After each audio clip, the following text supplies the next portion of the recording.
Hi beauties, welcome back. It's Rowena. Today, I thought I'd share with you guys what I eat in a day because a lot of things have been changing and I think we are adapting to it accordingly, slowly but surely learning how to do that. With our skin, now that we're staying home 24/7 all the time, one of two things is happening. If we're on the luckier side because we're sleeping more, because we're less stressed, our skin is thriving. The not as lucky side is that our skin is suffering, it's pissed off, it's angry, it's inflamed, perhaps because we're indoors all the time. We're also not exercising as much, and I feel like one major component is what we eat, because when we're at home, it's very easy to snack, it's very easy to just lay on your couch or on your bed and eat whatever it is that you want to eat. What I'll be sharing with you guys is over the past decade, I found that these types of foods work best for me, and I hope with sharing this video it'll inspire you guys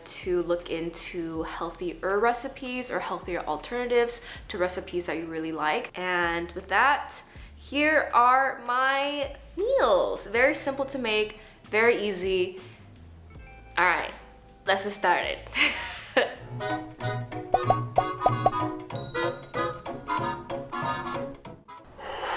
For breakfast, I made cauliflower rice veggie scramble with eggs, spinach, and grilled cheese. You have many servings of vegetables here in many different colors. You know that saying, eat as many colors of different fruits and veggies a day. There's also protein from eggs, cheese, and the toast, and the plate is filled with healthy carbs. This is as balanced as a meal can get. Maybe I just need some a few nuts in there, or like drizzle it with some olive oil to get some healthy fats in there.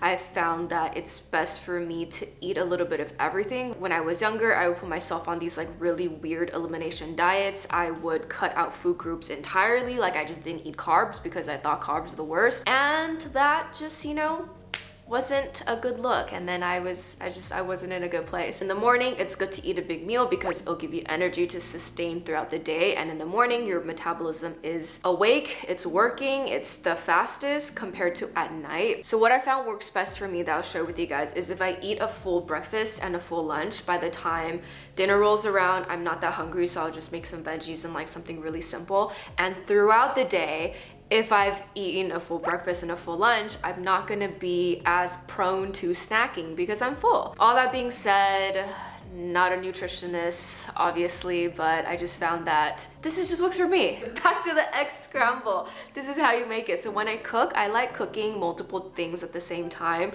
so I hope it doesn't get too confusing. What you will need is vegetables and eggs. So I'm using this frozen packet from Trader Joe's. For this, you can really use any vegetables that you have. I like this because it's frozen, it's pre-packaged, it's just easy to make. And cauliflower rice, cauliflower rice.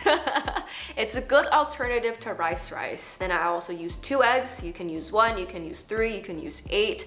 Kidding about the 8, but you can just put however many eggs in there that you want. So first, you add in the oil, you add in the veggies, you lightly saute it because it is frozen, and then once it's 40% done, I just totally made up that number. I like kind of putting the veggies off to the side to create a little circle in the middle for the egg, and then cracking the 2 eggs and then using a chopstick to mix it. But you can pre-mix it and then pour it in if you like it a little more scrambled, but I'm lazy and just this is what we're working with. And what I like doing is right when I crack in the egg, I'll use a chopstick to first stir it so that you break the egg yolk, and then I'll let it cook a little so that it slightly cooks and I guess hardens. I don't know if that's the right word.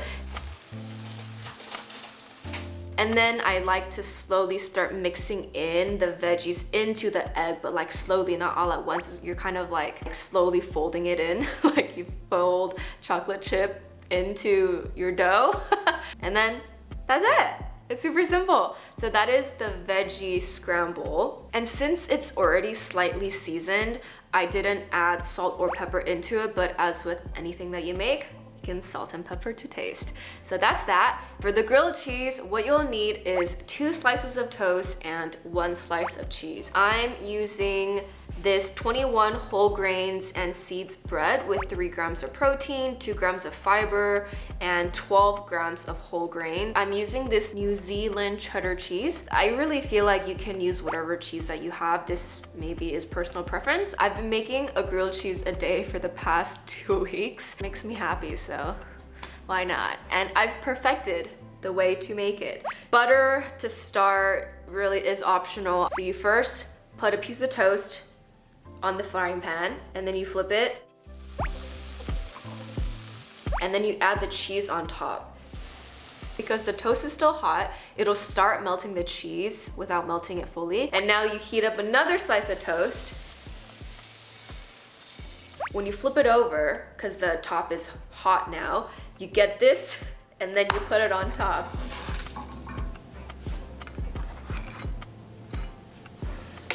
All right, and spinach is just to add some more greens, like green greens, leafy greens, into this breakfast to make it a little more nutritious. So what I like doing is I will boil a little bit of water and I'll put in the spinach, lightly stir it. Spinach wilts and cooks really quickly and you don't want to overcook it. So I'll put it in for maybe like half a minute. Once it is all wilted, take it out immediately. And one note here, I made a huge mistake because I put the spinach and the grilled cheese on the same plate. Even though I moved it to the other side, it still got soggy, and soggy grilled cheese is just not the best.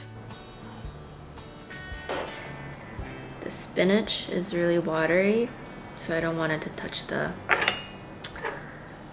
bread. That's why it looks like this. Do not care about presentation, just put the grilled cheese on a separate plate. Your palate and your mouth and your brain and just your whole being will thank you for it. 잘 먹겠습니다. It's nice to have silent mornings. So for breakfast these days, now that I have time to make breakfast, now that I have time to sit down and eat breakfast, I like sitting away from the computer to eat breakfast. And I usually try to eat breakfast in silence, either be present or to be in my thoughts and just kind of think through things that are in my head, or maybe even pre-plan the day or visualize what my day will look like. It really helps, just like being with yourself, embracing the silence, embracing stillness. It's great. And I'll start working.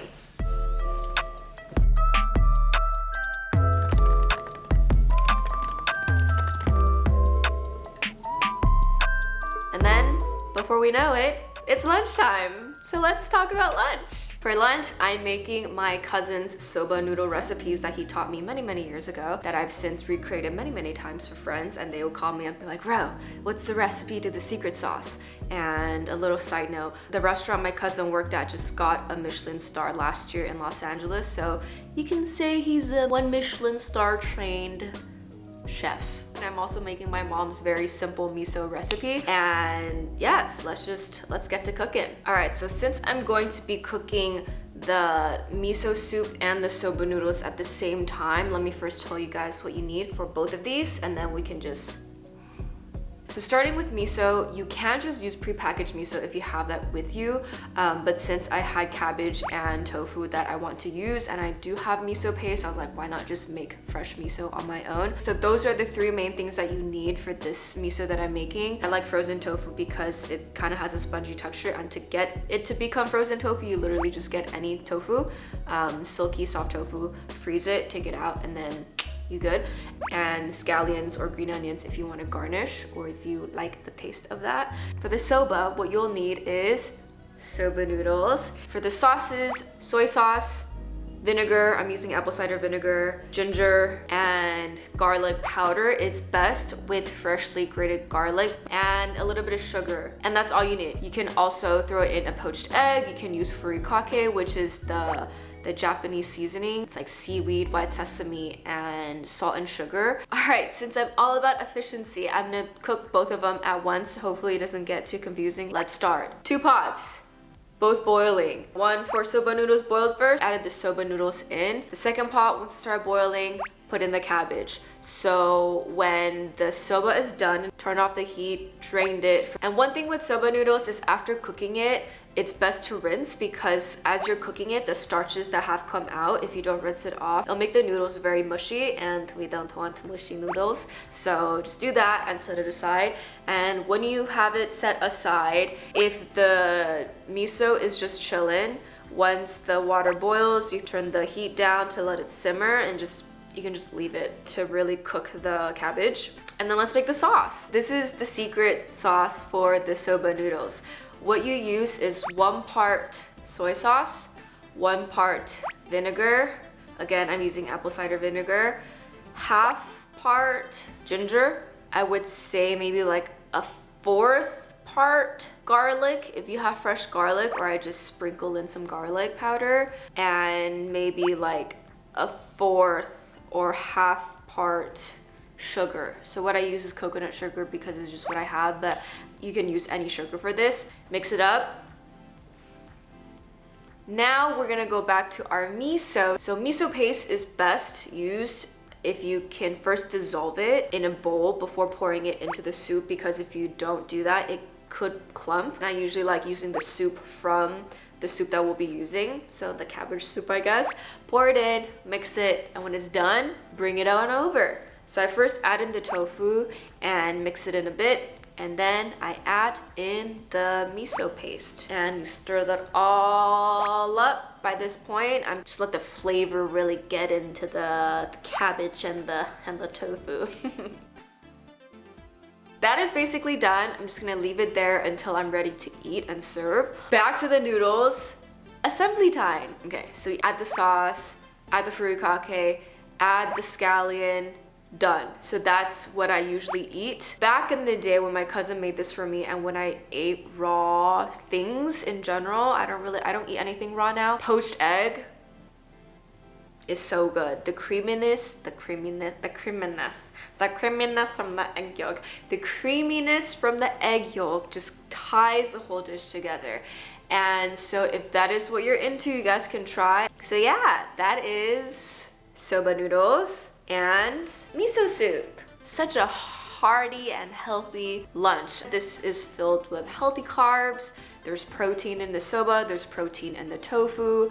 There is great fermentation in the miso, and the fermentation of the soybeans in the miso allows the nutrients to just be absorbed a lot quicker in your body. As I said in the beginning, if I ate a full meal for breakfast and a full meal for lunch, then by the time dinner rolls around, I'm not that hungry. I don't really like skipping meals because I find that sometimes if I skip dinner, by 9, 10, 11, I'm like super hungry and I'm starving, and I'll just snack and just devour things that I probably shouldn't be devouring. So what I'll do is I'll cook a huge bowl of veggies and eat that with veggie buffalo chicken nuggets. And these are just so simple to make. Pop it in the microwave, done. And what I like eating with that, I'll mix a sriracha aioli with it. So I'll use Kewpie pie mayo, and Kewpie pie mayo is just this Japanese mayo that I've eaten since I was young. So what I'll do is I'll squeeze Kewpie pie mayo,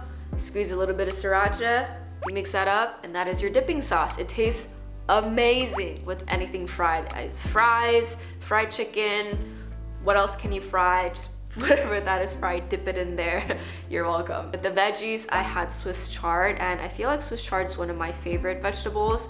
I think spinach is the easiest. Like baby spinach is the most like thoughtless kind of vegetables, because it's usually, you know, it comes in a package or in a pack that you can just throw right in to start cooking. For Swiss chard, you have to cut it a bit, but I do really like the flavor. I like how it's very naturally sweet. I'll cook it the same way as I cook the spinach. Bring a bit of water to boil, throw in the vegetables. For this, because it's more like broccoli, it takes a bit longer to cook, I will cover it to let it steam, and then when it's done, put it on a plate and you enjoy. That's dinner. All right, and as you guys can see, I feel like food should be enjoyed. And sometimes you wake up and you crave things that may not be the best. And that's totally fine. So eat that, of course, in moderation, but at the same time, know how to balance out your meals, or know that if you're gonna eat something for breakfast or for dinner that you know isn't as healthy as something else, just combine it with something that is healthy. So I think with all of this, with dieting, with skincare, with self-care, it really does come down to moderation, simplicity, balance, knowing what your body needs and giving it what it needs, knowing what your skin is craving and giving it what it needs. Just remember that what happens and what comes out on our face is a manifestation of what's going on inside. So more often than not, a lot of times when we fix our diet, when we drink more water, when we get more sleep, when we take better care of ourselves so that we stress less, it really does help our mind, body, and spirit be far more aligned. And when they're aligned and when we're in a good place, it will reflect and it will show on our faces. As always, beauty within is as much within as it is on the outside. Now that we're spending lots and lots of time at home, remember to take good care of yourselves, take good care of your body, take good care of your skin, and take good care of yourself and those around you if you live with people. And with that, since we've been trying new forms of content, please let us know down below what you want us to create in the future. If there's anything you want me to address, if there's anything you want Felicia to address, if there's anything that you guys want us to address together. We're not going to be physically together, but we can make it work. We'll make it look as if we're together. We'll cut it so that it's like we're together. Leave it down below. Give us any comments, feedback, thoughts that you guys have, and we'll see you in next week's video. We miss you guys. Hope everyone's doing well, and bye. Remember to take care of yourself.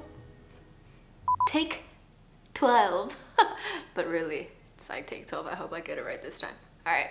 And then you heat up the second slice of toast. So it's like this, right? You're heating this up, and then when you flip this over, since the top part is hot, because this is hot, and then now this is oh my god, this is so confusing. For lunch, I'm making soba noodles. Soba noodles. Soba.